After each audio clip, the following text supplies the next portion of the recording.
乌克兰甲俄罗斯的战争，使得肥料来起价。有人看到这个趁钱点，伫个网络顶卖散装的肥料。台中市农业局讲，这种散装的肥料无登记证的字号，已经违法了。乌克兰俄罗斯战争带动肥料起价，民众为着省钱，会伫网络顶卖小包装。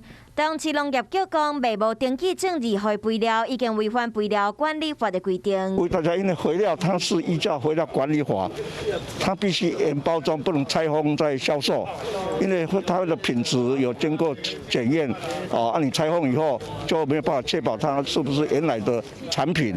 台中市农业局讲，肥料的登记证字号等等，拢有一定的规范。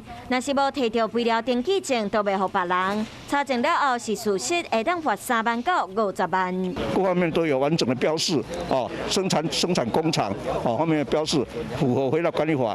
台中市农业局强调，民众伫网络顶买卖物件，拢爱加注意。我们农会还会帮。嗨，我是映彤，记得订阅华视的 YouTube 频道，并且要开启小铃铛哦，站起来！